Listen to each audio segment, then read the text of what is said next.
गई बुढ़ापे में, बस इतना ऐसा-ऐसा दिख रहा है मुझे। हाँ, वही पढ़ना है ना, वही पढ़ना है।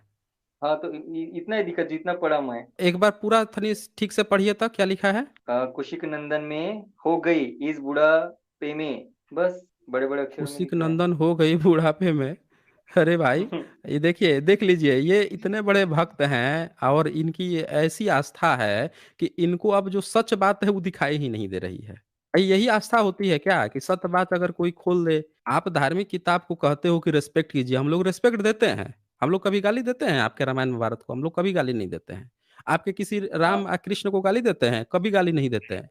हम उनको कहते हैं खाली कि आप लोगों ने एक काल्पनिक चरित्र तैयार कर दिया, ऐसी-ऐसी बातें लिख दी आप लोगों ने यहाँ पे कि जो विश्वास योग्य नहीं है। और अगर आप हमें इसको साबित कर दीजिएगा कि ये बातें सही हैं, तब हम विचार करेंगे ना कि भाई आप सत्य बोल रहे हैं। आप लोग इसको आस्था का हनन बनाने के चक्कर में लग जाते हैं। भाई ये बताइए कि ये लिखा है यहाँ पे 20वाँ सर्ग है बालकांड का 10 नंबर। क्या लिख रहा है? कुशिक नंदन, मेरी अवस्था 60,000 वर्ष की हो गई। कौन कह रहा है? दशरथ कह रहे हैं। इस बुढ़ापे में बड़ी कठिनाई से मुझे पुत्र की प्राप्ति हुई है, अतः आप राम को न ले जाइए। यहाँ पे आया हुआ है विश्वामित्र, वो माँग रहा है कि राम को मुझे दे दो, मुझे उसको लेके जाना है।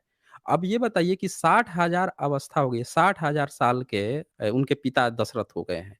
बताइए 60,000 साल में दशरथ को कोई बेटा ही नहीं हुआ था। अ, हुँ? नहीं, नहीं हुआ हुआ ना। अभी तो आखिरी-आखिरी में वो हाँ। खीर से मतलब अग्नि से कोई निकला और खीर दिया उसको रानियों को, तब राम हुए ना पैदा, तब हुए ना। ठीक है, कुछ भी हुए होंगे, लेकिन मान लीजिए कि कॉन्स्टिट्यूशन कहता है इस बात को कि आपको साइंटिफिक टेम्परामेंट एनकरेज करना है। अगर आप कोई धार्मिक किताब किसी पर थोपेंगे, कोई भी बंदा नॉर्मल बंदा जो स्कूल में पढ़ा हो, कॉलेज में पढ़ा हो, वो तो आपसे सवाल पूछेगा ना भाई कि आप राम को कह रहे हैं कि अवतारी पुरुष हैं, तो वो तो दिखना चाहिए ना। राम को अगर खीर की ज़रूरत पड़ रही है पैदा होने के लिए, तो वो ऐसे भी तो पैदा होके आ सकता है, सीधे आ सकता है, उसको ऐसी क्या दिक्कत आ रही है कि खीर खा के ही पैदा होंगे? आप फिर कह रहे हैं कि हमारी आस्था है, आप लोग मानिए, मानिए। आप मानिए ना, आपकी आस्था है और हम लोग स्वतंत्र हैं ना। किताब जो है, ये जो किताब है मार्केट में जो अवेलेबल है, इस पर आपका कॉपीराइट थोड़े ही है। कॉपीराइट आपका नहीं है ना, सबका है, सबके लिए है। तो कोई भी इसकी पढ़ सकता है, कोई भी समीक्षा कर सकता है, सब लोग करेंगे। और आपने कहा कि आप ओबीसी हैं, आप अपने हक और अधिकार की लड़ाई लड़िए, ना राम ने आपके हक अधिकार की लड़ाई लड़ी थी, उल्टे शंभू का गला काट दिया था पढ़ने-लिखने पर। लिखा हुआ है आपके वाल्मीकि रामायण में भी, बहुत डिटेल्स में लिखा हुआ है।